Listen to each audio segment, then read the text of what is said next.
everyone, my name is Jeni Busta, and this is episode 7 of Loving a Broken Heart. My husband Nick Busta started this blog in support for spouses who have CHD.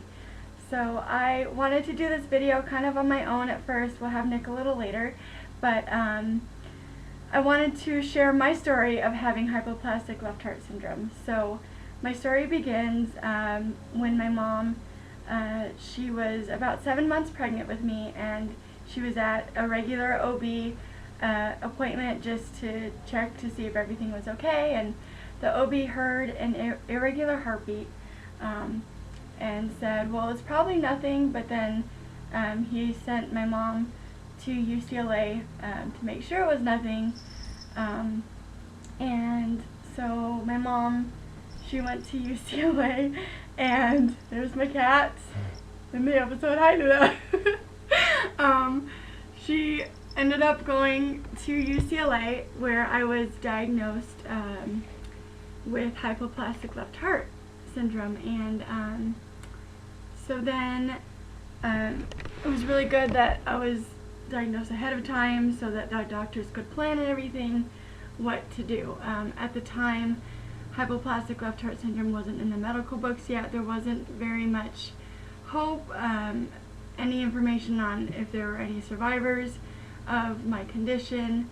My mom would spend hours at the UCLA library trying to figure out what hypoplastic left heart was, and the only thing she saw was an American Heart Association magazine that just had the diagnosis hypoplastic left heart and underdeveloped left side, and there was nothing other than that. So there was no internet, you couldn't just Google it. So yeah, my family was just kind of left in the dark with what my condition was, and that's where their faith really played a role into what would be coming up in my life. So I was born on my one of my brother's second birthday. I have 2 older brothers, and I came out pink and looking normal, beautiful, but then my heart started failing, and so the original plan was to wait a few days until I got stronger, but I started failing so fast that the surgeon was like, we need to go in now. So I had the Norwood procedure when I was less than 24 hours old, and I went home. I had gotten an infection in the hospital, but they were able to send me home at 13 days old because my grandma was a nurse practitioner, and she and my mom would change my wound every 2 hours around the clock, and I had constant heart medicine and everything else that was also around the clock. So that was the first surgery, and it was a miracle I had survived. So, and then at 17 months old, I had the Fontan procedure. I did not have the Glenn, which is usually the second out of the 3 surgeries, but for some reason I did not have the Glenn. Don't know why. So wish I could tell you. And that went as well as it could. After that, I developed high and low heart rates. The highest would be like hovering like 300 beats per minute, so it's pretty high, very dangerously high, and then as low as 18 beats per minute. And so the doctors were trying to figure out what to do, if they were going to they were going to operate and take a part of my heart out that was causing the issue, but my family was like, she's going to need that later. She might need that later. Why? Don't do that.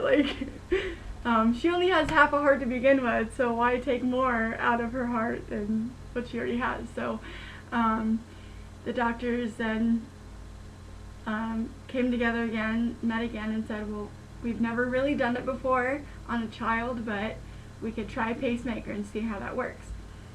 So at age 3, the night before I got my very first pacemaker, my heart rate was very, very dangerously low, like 18 beats per minute. And the doctors had told my mom, like, if she falls asleep, she will not wake up. Like, most likely, her heart rate is so low that she probably will not wake up. So you got to keep her awake all night so she can have the surgery in the morning and have a pacemaker. And so, yeah, I got my pacemaker at 3 years old. And then since then, I've had 4 pacemaker replacements. I've had a couple of radio frequency catheterization ablations. I've had heart caths. I've had numerous procedures through the years. And yeah, that's about it. The doctors originally said I would need a heart transplant by 30, but I am 29 years old, and praise God, I am doing amazing. No sign of needing a new heart anytime soon in my future. So I think that's about it about my history. So I'm going to go ahead and call Nick, which is, he's right here behind the camera. So Nick! And he will talk a little bit about his first day back and what's coming up. That's right. So, great job, by the way, honey. Thank you. Yeah, absolutely. Today was my first day back at work. I'm a middle school teacher, and so it was our first day of in-service, and there's our cat Luna, the one who had to do a cameo.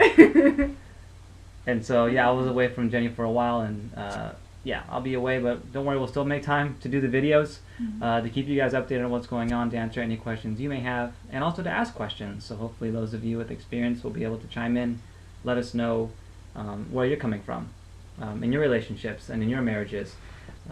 And speaking of that, actually, in a couple weeks, we are going to be heading to Chicago because... What? That's right. We're going to be going to the next Adult Congenital Heart Association, the ACHA. Hopefully we'll see some of you there. That's right. They have the national conference there, September 4th and 5th and 6th. But we're excited about that for a lot of reasons. But one of them is that we are going to meet with several other married couples, of course, CHD and healthy person. And so we are going to be meeting with Tom and Kim Russell, who we have the honor of knowing, and they've been married for many years. Fantastic couple. And Carrie and Jason Bergman, of course. They'll be doing a video with us. That's hopefully, right. And so yeah. Yeah, so we're going to be doing a video together, so it won't just be us, it'll be several couples together. We'll be answering questions. And on that note, we need questions for us you guys to discuss. Yeah, so we need to hear from you guys. So there's a couple ways that you can post your questions for us to talk about. One is you can post comments directly below on the YouTube video, and you can post them that way. Another way to do it is through private messaging via Facebook. And so you can either message Jenny, and you want to say what you're under? Just Jeni Busta, Jenibusta. That's right. You can also private message me, Nicholas Busta, Nicholas Busta.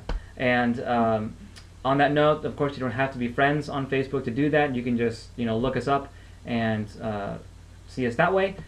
And I believe that, you got 3 different ways to do it, so that's pretty good. But and of course, you can always comment on our website, which is lovingabrokenheart.wordpress.com. We'll be checking those often to look at the questions, and we'll be sure to compile as many as we can. Hopefully we can answer all of them. It just depends on how many we get. So don't be shy, ask away. We're pretty much an open book, as you can tell, and so we'd be happy to answer any and all questions you guys may have. I was just going to say that posting either underneath the YouTube video or under at our website, Loving a Broken Heart, was probably the best way to post the questions. Agreed. So we can get it better. So yeah, we prefer that personally. Yeah. Thanks.